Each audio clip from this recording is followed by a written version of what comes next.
ẹ wo Dr. Dale Moshu ẹ gbọ́ gbólóhùn tó ń sọ ṣó yẹ kí ẹ̀dá tó jẹ́ pé ó máa ń wo ìgbà tí ẹ̀dá ẹgbẹ́ ẹ̀ bá ṣubú á wá gbé wọn wá fi ṣẹ̀sín ṣó yẹ kó máa sọ wípé nǹkan tó ṣẹlẹ̀ sóhun kán má wá sọ sítórì òun ṣé bí wọn náà máa lọ háyà àwọn èèyàn láti wá sọ sítórì oní sítórì lórí afẹ́fẹ́ lọ́dọ̀ ẹ̀ àwọn èèyàn méjì ò ṣe ṣòfin èèyàn mẹ́ta ò ṣe ṣòfin èèyàn mẹ́rin ò ṣe ṣòfin ṣe rí pé tí àwọn èèyàn méjì bá ń jà á dẹ̀ sáré ẹ wo kéèsì àwọn kan truth or dare kéèsì truth or dare yẹn is a big shame in the industry ẹ pé mi sọ̀rọ̀ truth or dare yẹn rí is a big shame is a big slap is a shame tí kò yẹ kó dórí TikTok kò yẹ kó dórí Facebook kódà kò yẹ kó dórí social media ṣe rí bó ṣe bí gbogbo wa ọ̀tọ̀ọ̀tọ̀ ni bó ṣe tọ́wọ́ ọ̀tọ̀ọ̀tọ̀ ni ṣe rí bó ṣe tó àwa tí crisis bá wà tẹ́ bá dẹ̀ notice mi láti jẹ́ mo ti lo social media ẹ rí pé tí crisis bá wà mo máa yẹra ní time yẹn mi mọ̀ bóyá notice mi débẹ̀ tí crisis bá wà mo irú ẹ̀dá tí mo jẹ́ nìyẹn tí crisis bá wà mo máa yẹra kí ni truth or dare yẹn is a shame and is a slap ó yẹ kí Yorùbá sáré dáwọ́ bo kí ni truth or dare yẹn ni kó má jáde wọ́n wá gbé lọ Facebook wọ́n gbé lọ TikTok ó ṣẹ̀ṣẹ̀ wá gbé obìnrin ẹgbẹ́ ẹ wá interview tó ṣe fún yẹn táwọn ọmọ ẹ bá dàgbà ṣé o pé ọ̀tọ̀ ni pé káwọn èèyàn dóra wọn ọ̀tọ̀ ni pé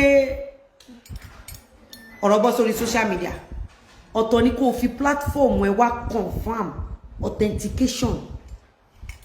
èèwọ̀ tí o gbọ́dọ̀ data bó ṣe rí àwọn kókó ọ̀rọ̀ kan wà ìbẹ̀lẹ̀ tí máa mọ̀ pé àwọn èèyàn wá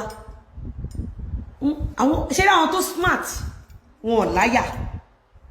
àwọn tó láyà wọn ò smart àwọn kan wà wọn ò láyà wọn ò smart tẹ́ bá fi rí Yorùbá tó láyà tó dẹ̀ smart ẹ lọ wo dáadáa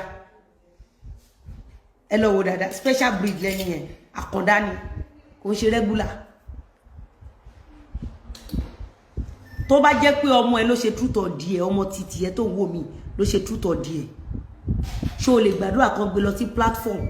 ọmọ tó ṣe truth or dare yẹn ṣe nǹkan ọmọ yẹn gbogbo ìwà tọmọ yẹn ń wù ìwà tó ti máa pa àwọn òbí ẹ̀ lẹ́kún ni ìwà tó ti máa mú bànújẹ́ fáwọn òbí ẹ̀ ni tí yẹ ẹ bá wà láyé ìwà tó ti máa jẹ́ kí yẹ ẹ sunkún ni ìwà tó ti máa pa lady yẹn náà ní ẹkún ni fúnra rẹ̀ now lady yẹn ti wá bọ́ sọ́wọ́ n tó ń pa lẹ́kún ó ti dé public domain àwọn ará TikTok ti ń ṣe ará Facebook ti ń ṣe torí Ọlọ́run ìwọ ṣe gbé wá sórí program ẹ àbí nítorí ẹ̀sìn ọjọ́ iwájú àtẹ̀sìn ayérayé káwọn ọmọ ẹ̀ àtàwọn ọmọ ẹ̀ àti randíran ẹ̀ kán rí nǹkan wò lórí YouTube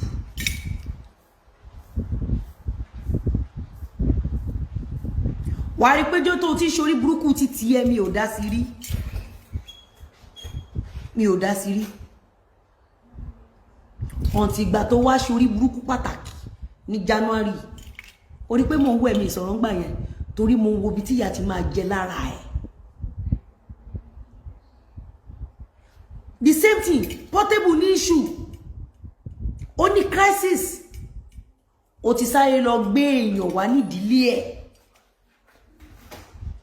ìwọ náà ti wá ní issue sí ṣé kàn lọ gbé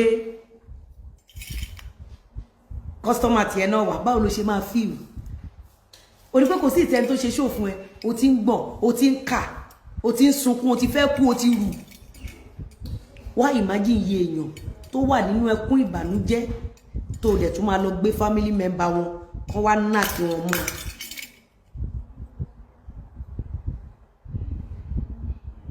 ó dijọ́ tó bá fabẹ́rẹ́ gún rẹ̀ wò tó bá mọ bó ṣe wà hurtful gbogbo yín máa jáwọ́ nínú iṣẹ́ ibi. Àwọn iṣẹ́ kan wà tẹ́ ẹ̀ ń ṣe lórí online legally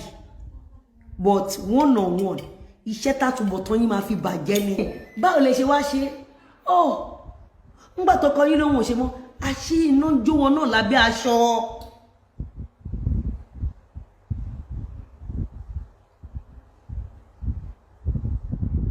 Ó ṣe jẹ́ pẹ̀lú prógrámù tí wọ́n ń ṣe nìyẹn. Ibi tí wọ́n ti wá ń ṣe sí àgbáyé ní prógrámù títí ẹ. Ìwọ ò gbé kámẹ́rà kó lọ interview àwọn olóṣèlú. Dádì wa ọdún kejì yín rèé, ibo lẹ bá dé, ibo lẹ ṣe dé, constituency yín.